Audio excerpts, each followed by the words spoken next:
வணக்கம் மக்களே. இன்றைக்கி என்ன அப்படின்னு பார்த்தோன்னா, நம்ம மத்திய அரசாங்கத்திலேருந்து பெண்களின் பெயரில் இலவச வீடு கொடுக்குறாங்க.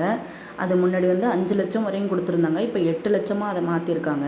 அதுக்கு சில நிபந்தனைகளை மாற்றி அமைச்சிருக்காங்க. அதை என்னென்ன எப்படிங்கிறத நம்ம இந்த வீடியோவில் ஃபுல்லாக டீட்டெயிலாக பார்ப்போம். இப்போ தான் நம்ம சேனலை பார்க்குறீங்க அப்படின்னாக்க கண்டிப்பாக சேனலை சப்ஸ்கிரைப் பண்ணிக்கோங்க. வீடியோவுக்கு ஒரு லைக் கொடுத்துக்கோங்க. பக்கத்தில் இருக்க பெல் ஐக்கானையும் கிளிக் பண்ணிக்கோங்க. அப்போது தான் மத்திய அரசு மாநில அரசுலேருந்து கொடுக்கக்கூடிய நலத்திட்டங்கள், இலவசங்கள் இதை பற்றின வீடியோ தான் நம்ம சேனலில் நான் அப்பப்போ உடனே அப்டேட் பண்ணிகிட்ருக்கேன். அந்த வீடியோ உங்களுக்கு உடனே சேரணும் அப்படிங்கிறதுக்காக தான் சேனலை சப்ஸ்கிரைப் பண்ணி பெல் ஐக்கானையும் கிளிக் பண்ணிக்க சொல்கிறேன்.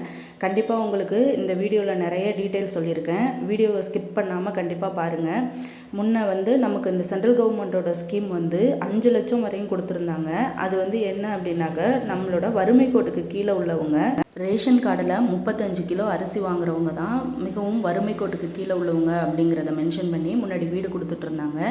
இப்போதைக்குமே இப்போ வருமானம், ஆண்டு வருமானம் 3 லட்சத்துலேருந்து 6 லட்சத்துக்குள்ளே இருக்கணும் அப்படிங்கிற மாதிரி ஒரு சில வரைமுறையெல்லாம் கொண்டுட்டு வந்திருக்காங்க. அப்படி உங்களுக்கு 35 லட்சத்துக்கு மேலே வீடு கட்டணும் அப்படின்னாக்க அதுக்கு மானியமும் கொடுக்குறாங்க.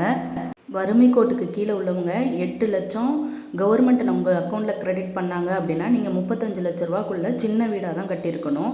நீங்கள் பெரிய வீடாக கட்டணும் அப்படின்னு ஆசைப்பட்டீங்கன்னா, அதாவது 35 லட்சத்தை தாண்டி கட்டணும் அப்படின்னு நினச்சிங்கன்னா மானியமும் உங்களுக்கு கொடுக்குறாங்க கவர்மெண்ட்டில். அதுக்கும் எப்படி அப்ளை பண்ணலாம் என்னங்கிற டீட்டெயிலை இந்த வீடியோவில் பார்ப்போம்.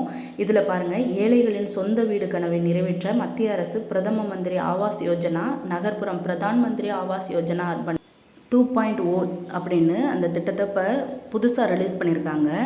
நகர பகுதிகளில் வசிக்கும் ஏழை மக்களுக்கு தரமான வீட்டு வசதியை மேம்படுத்துவதே பிரதான் மந்திரி ஆவாஸ் யோஜனா திட்டத்தின் நோக்கமாக உள்ளது. இதில் மானியத்துடன் கடன் வழங்கப்படும். அதாவது 8 லட்சம் இலவசமாக கொடுக்குறாங்க. மிகவும் வறுமை கோட்டுக்கு கீழே உள்ளவங்களுக்கு அவங்க 35 லட்ச ரூபாக்குள்ளே வீடு கட்டியிருக்கணும். இல்லை எனக்கு கொஞ்சம் 2 பெட்ரூம் வச்சு கொஞ்சம் வீடு பெருசாக வேணும் அப்படின்னாக்க 25 லட்ச ரூபாய் மானியத்தோட குறைந்த வட்டியில் கொடுக்குறாங்க அப்படிங்கிறதையும் சொல்கிறாங்க.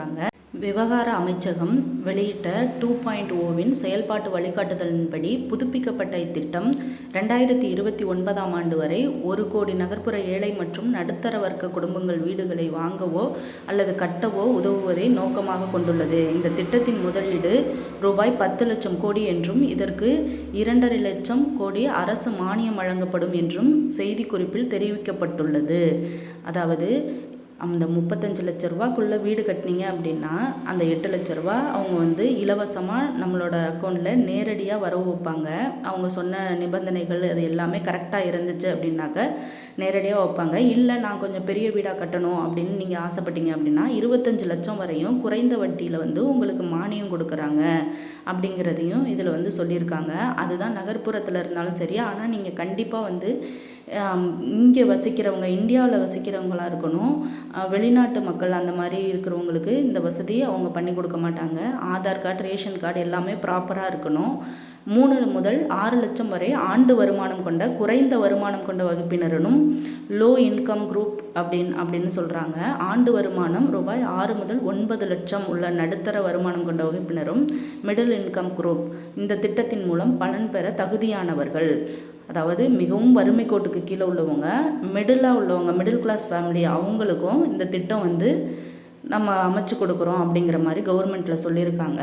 அதுக்கு ஒரு சில ஆவணங்கள்லாம் சப்மிட் பண்ண சொல்லியிருக்காங்க. சப்மிட் பண்ணால் கண்டிப்பாக இதில் நம்ம பயனடைஞ்சிக்க முடியும் அப்படிங்கிறதையும் சொல்கிறாங்க. இது முன்கூட்டியே இந்த திட்டம் இருந்தாலும் அதில் கொஞ்சம் மாற்றங்கள் அப்படின்றத கொண்டு வந்திருக்காங்க. இந்த 2.0வின் செயல்பாட்டு வழிகாட்டுதலில் குறிப்பிட்டுள்ளபடி 150க்கு மேலே தகுதியுடைய பயனாளிகள் ரூபாய் 5 லட்சம் வரையிலான வீட்டு கடன்கள் மீது 4% வட்டி மானியத்தை பெறலாம். மேலும் மானிய கணக்கீட்டிற்கான கடன் கால அளவு அதிகபட்சமாக 12 ஆண்டுகள் ஆகும். வீட்டு கடனுக்காக அதிகபட்ச தொகை ரூபாய் 25 லட்சம் ஆகும். அதே வேளையில் வீட்டில் அதிகபட்ச மதிப்பு ரூபாய் 35 லட்சத்தை தாண்டக்கூடாது. மானிய பலனை ரூபாய் 1.80 லட்சமாக அரசாங்கம் நிர்ணயித்துள்ளது. இத்தொகை பயனாளியின் கடன் கணக்கில் நேரடியாக வரவு வைக்கப்படும். நகர்ப்புறங்களில் அதிகரித்து வரும் சொத்து விலைகள் மற்றும் அதிக வட்டி விகிதம் கொண்ட வீட்டு கடன்களால் சிரமப்படும் குறைந்த மற்றும் நடுத்தர வருவாய் ஈட்டும் குடும்பங்களுக்கு இத்திட்டம் முக்கியமான பயனளிக்கும் என்று எதிர்பார்க்கப்படுகிறது. இதை தான் நான் முன்னாடியே சொன்னேன்லங்க. அதே போல் மிடில் கிளாஸ் ஃபேமிலி அதுக்கும் கீழே உள்ளவங்க அவங்களுக்கு வந்து நம்மளோட நிலம் இதெல்லாம் லேண்டு இதெல்லாம் வந்து ப்ராப்பர்ட்டி வந்து அதிகமான ரேட்டு விற்கிறதுனால அவங்களால அதை பண்ணிக்க முடியலை, நாங்கள் இவ்வளோ தான் சம்பாதிக்கிறோம், எங்களால் அந்த வீடு கட்ட முடியல அப்படிங்கிறவங்களுக்கு வந்து இந்த திட்டம் வந்து ரொம்ப யூஸ்ஃபுல்லாக இருக்கும். அதனால் நாங்கள் இதை செயல்படுத்துகிறோம் அப்படின்னு நம்ம கவர்மெண்ட்டு சென்ட்ரல் கவர்மெண்ட்டில் சொல்லியிருக்காங்க. தகுதியான நபர்களுக்கான வருமான அளவுகோல் மோடி வீடு திட்டத்தின் கீழ் பயன்பெற வேண்டுமென்றால் பொருளாதார ரீதியாக நலிவடைந்த எக்கனாமிக்கலி வீக்கர் செக்ஷன் பிரிவினருக்கு வருமானம் ஆண்டுக்கு ரூபாய் 3 லட்சத்திற்கு மிகாமல் இருக்க வேண்டும். அதாவது 3 லட்சத்திற்கு மிகாமல் இருக்கணும் ஆண்டுக்கு. அப்படின்னா அவங்க மிகவும் வறுமை கோட்டுக்கு கீழே உள்ளவங்க, புவர் ஃபேமிலி அப்படின்றத சொல்கிறாங்க. இந்த எக்கனாமிக்கலி வீக்கர் அப்படின்னாக்க இந்த 8 லட்சம் பெண்களுக்கு வரணும் அப்படின்னா அவங்க 3 லட்சத்துக்கும் மேலே அவங்களோட ஆண்டு வருமானம் இருக்கக்கூடாது, ஆண்டு வருமானம் 3 லட்சத்திற்கு மேலே இருக்கக்கூடாது அப்படிங்கிறதையும் இதில் மென்ஷன் பண்ணியிருக்காங்க. 3 லட்சத்துக்கு மேலே அவங்களுக்கு வருமானம் வந்துச்சு அப்படின்னா மானியத்தோட அவங்களுக்கு 25 lakhs வரையும் மானியத்தோட சென்ட்ரல் கவர்மெண்ட் வந்து வீடு கட்டுறதுக்கான வசதியை ஏற்படுத்தி கொடுக்குறாங்க அப்படிங்கிறதையும் இதில் சொல்லியிருக்காங்க.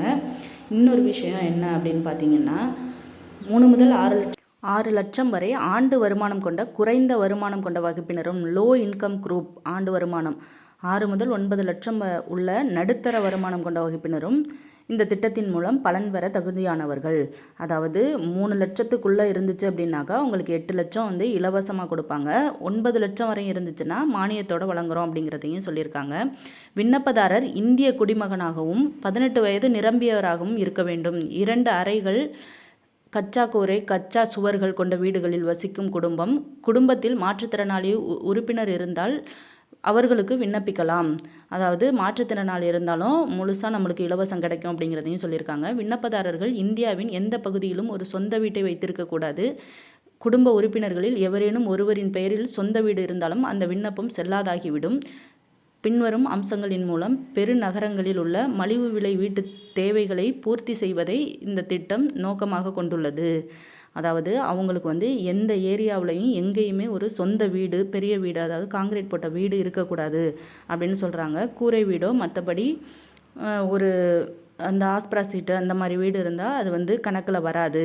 காங்கிரீட் போட்ட வீடு எந்த ஊரில் எங்கே இருந்தாலும் உங்களோட டீட்டெயில் எல்லாமே அது ஆன்லைனில் தெரிஞ்சிடும். நம்மளோட ஆதாரையோ நம்மளோட ரேஷன் கார்டையோ போட்டு பார்த்தாக்க நமக்கு எங்கெங்கே எந்தெந்த வீடு இருக்குது அப்படிங்கிறத தெரிஞ்சிடும். வீட்டில் உள்ள எந்த நபராக இருந்தாலும் சரி, அம்மா அப்பா இருப்பாங்க, பெரிய பையன் சின்ன பையன் யார் இருந்தாலும் யாராவது ஒருத்தவங்க பேரில் கூட அந்த மாதிரி எங்கேயும் சொந்த வீடு இருந்தால் இந்த திட்டம் வந்து அவங்களுக்கு செயல்படாது அப்படின்றத சொல்கிறாங்க. பிஎல்சியில் தகுதியுடைய இடபிள்யூஎஸ் குடும்பங்கள் தங்களுக்கு சொந்தமான காலி நிலத்தில் புதிய வீடுகளை கட்டுவதற்கு நிதி உதவி வழங்கப்படும். புதுமையான தொழில்நுட்பங்களை பயன்படுத்தி கட்டப்படும் வீடுகளுக்கு ஒரு சதுர மீட்டருக்கு 1000 ரூபாய் என்ற தொழில்நுட்ப கண்டுபிடிப்பு மானியம் போன்ற கூடுதல் மானியங்கள் வழங்கப்படும் என்பது குறிப்பிடத்தக்கது. இடபிள்யூஎஸ், எல்ஐஜி மற்றும் எம்ஐஜி குடும்பங்களுக்கு ரூபாய் 25 லட்சம் வரையிலான வீட்டு கடன்களுக்கு 4% வட்டி மானியம் வழங்கப்படுகின்றது. இந்த மானியம் 5 ஆண்டு தவணைகளில் வழங்கப்படும். இதில் வழங்கப்படும் அதிகபட்ச மானியம் ரூபாய் 1.80 லட்சம் ஆகும் அப்படின்னு சொல்லியிருக்காங்க. இதில் வந்து நான் முன்னாடியே சொன்னது தான் 4% குறைந்த வட்டி.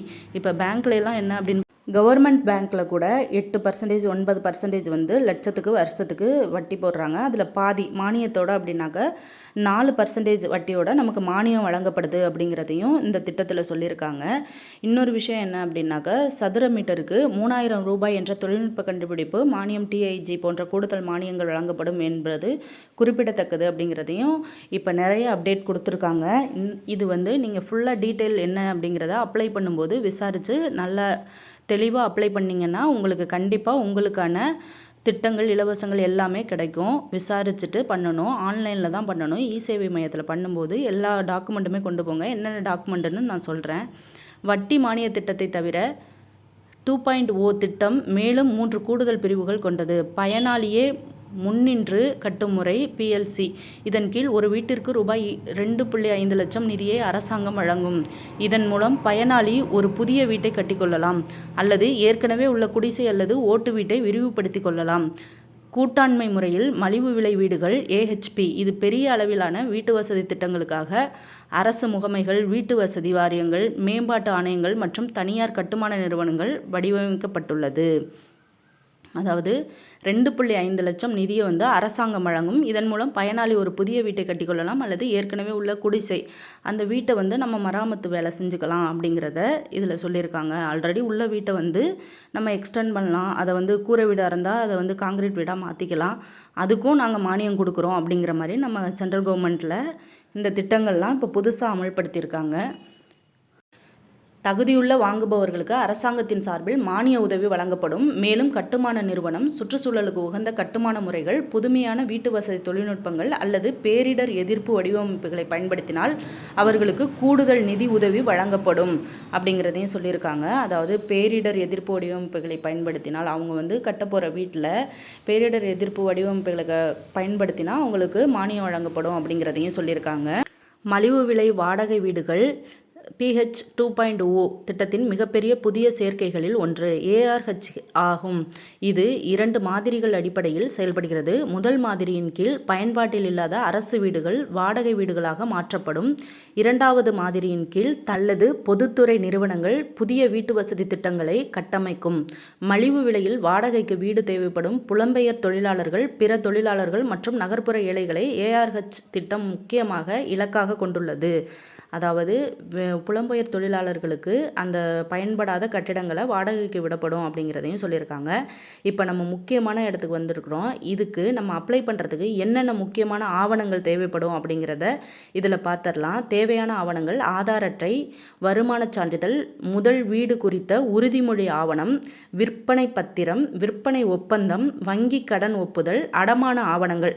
இந்த 5ம் கண்டிப்பாக நமக்கு தேவைப்படும். ஏன்னா இந்த 5 சான்றிதழையும் வச்சாதான் நம்ம எந்த கேட்டகரியில் இருக்கோம் அப்படிங்கிறத வந்து கவர்மெண்ட் வந்து நம்மளை செலக்ட் பண்ணி நம்மளுக்கு என்ன வசதி ஏற்படுத்தி கொடுக்கலாம் அப்படிங்கிறத தெரிஞ்சுக்கிறதுக்காக இந்த 5 ஆவணங்களையும் கண்டிப்பாக நீங்கள் அவங்களுக்கு சப்மிட் பண்ணணும். அப்போ தான் நம்மளுக்கு இதை வந்து யூஸ் பண்ணிக்க முடியும். இந்த திட்டத்தை பிரதம மந்திரி ஆவாஸ் யோஜனா அர்ப்பம் 2.0 திட்டத்தின் வீட்டுக்கடன் மானியத் தொகையை வங்கி மூலமும் விண்ணப்பித்து பெறலாம். நம்மளோட இந்தியன் பேங்க், ஸ்டேட் பேங்க், அந்த பேங்க்கில், கூட்டுறவு பேங்க் அதிலெல்லாம் நம்ம அப்ளை பண்ணி இந்த கடனை பெறலாம் அப்படிங்கிறதையும் சொல்கிறாங்க. அதற்கு வங்கிகளுக்கு நேரில் சென்று அங்கு வழங்கப்படும் PMAY விண்ணப்ப படிவத்தை பூர்த்தி செய்து ஆதார் அட்டை மற்றும் பிற ஆவணங்களின் நகல்களை வங்கியில் சமர்ப்பிக்க வேண்டும். நம்ம சொன்ன அந்த 5 ஆவணங்களையும் கண்டிப்பாக நம்ம சமர்ப்பித்து, அதாவது சப்மிட் பண்ணி இந்த திட்டத்தோட நம்ம அந்த பயன்களெல்லாம் பெற்றுக்கொள்ளலாம் அப்படிங்கிறத சொல்லியிருக்காங்க. வறுமை கோட்டுக்கு கீழே உள்ளவங்க, வீடு இல்லாதவங்க கண்டிப்பாக இந்த நலத்திட்டத்தை பயன்படுத்தி நீங்களும் புதுசாக வீடு கட்டிக்கோங்க. உங்களுக்கு வந்து நிறைய புது அப்டேட் கொடுத்துருக்காங்க. இதில் நிறைய மானியத்தோட வட்டியும் கொடுக்குறாங்க. நீங்கள் பெரிய வீடாக கட்டணும்னு நினச்சிங்கன்னா அதையும் நீங்கள் போய் பேங்க்லேயே அப்ளை பண்ணி வாங்கிக்கலாம் அப்படின்னு சொல்கிறாங்க. இதை கண்டிப்பாக இந்த வீடியோ வந்து உங்களுக்கு பயனுள்ளதாக இருந்திருக்கும் அப்படின்னு நான் நினைக்கிறேன். நம்மளோட மத்திய அரசாங்கம், மாநில அரசாங்கத்திலேருந்து இது போல் நலத்திட்டங்கள், இலவசங்கள், மகளிர் உரிமை தொகை திட்டங்கள் இதெல்லாம் அடிக்கடி என்னென்ன அனௌன்ஸ்மெண்ட் வருதோ அதை நான் உடனே நம்ம சேனலில் அப்டேட் பண்ணிகிட்டு இருக்கேன். இது போல் கவர்மெண்ட் ஸ்கீம்ஸ் எல்லாமே நான் இந்த வீடியோவில் நம்ம சேனலில் சொல்லிகிட்டு இருக்கேன். நீங்கள் நம்ம சேனலை கண்டிப்பாக சப்ஸ்கிரைப் பண்ணி வச்சுக்கோங்க. அடிக்கடி பெல் ஐக்கானையும் கிளிக் பண்ணி வச்சுக்கோங்க. அடிக்கடி நான் போடுற வீடியோ உங்களுக்கு அப்பப்போ அப்டேட் ஆகிட்டே இருக்கும். எல்லா நலத்திட்டங்களும் உங்களுக்கு எந்தெந்த திட்டங்கள் உங்களுக்கு வேணுமோ அதை யூஸ் பண்ணி நீங்களும் பயன்பெற்றுக்கொள்ளுங்கள். நான் கண்டிப்பாக அடுத்து நல்ல தகவலோட நம்ம தமிழ்நாடு கவர்மெண்ட்டாக இருக்கட்டும், சென்ட்ரல் கவர்மெண்ட்டாக இருக்கட்டும், எந்த நியூஸாக இருந்தாலும் உடனே நான் அப்டேட் பண்ணுறேன். தேங்க்யூ.